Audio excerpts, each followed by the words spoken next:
Hello everyone, welcome and welcome back to my study blog. It's day 2 of 90 days challenge. तो अभी बज रहे थे रात के 10:12। तो दिन में मेरी पढ़ाई नहीं हो पाई थी, तो मैंने सोचा कि रात में पढ़ लेते हैं क्योंकि गैप तो करना नहीं है और क्योंकि एग्ज़ाम बहुत पास में है और टाइम बहुत कम है इसलिए। तो सबसे पहले मैंने स्टार्ट करा एडिटोरियल से, क्योंकि एडिटोरियल मैं एक भी दिन मिस करना नहीं चाहती हूँ।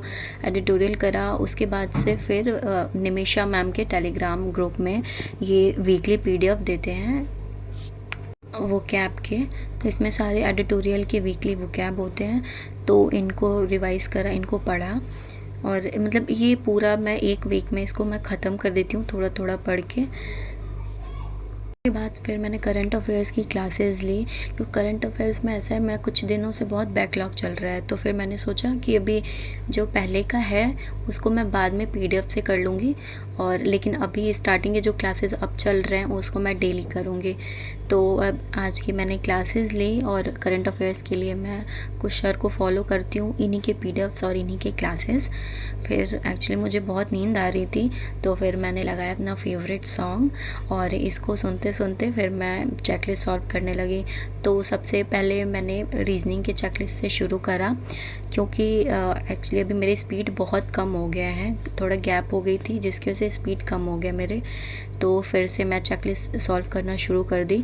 तो ये चेकलिस्ट अंकुश सर के हैं, ये अपने टेलीग्राम पे डेली पीडीएफ देते हैं, तो इनको मैं सॉल्व करा। इनमें प्री के सारे क्वेश्चन होते हैं, मतलब 8-10 पज़ल हो जाते हैं, सारे मिसलिनियस हो जाते हैं और इसको सॉल्व करने से इसमें सारे टॉपिक इंक्लूड हो जाते हैं, कोई टॉपिक बचता नहीं है।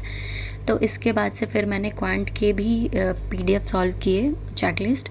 ये आशीष अरोरा सर की है, ये भी अपने टेलीग्राम ग्रुप में डेली पीडीएफ प्रोवाइड करते हैं।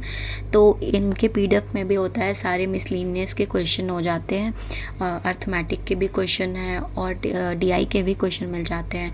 तो मतलब इनके पीडीएफ से ही सारे टॉपिक कवर हो गए, तो मेरे को इधर उधर से कहीं क्वेश्चन ढूंढना नहीं पड़ा। तो बस मैं ये चेकलिस्ट सॉल्व की।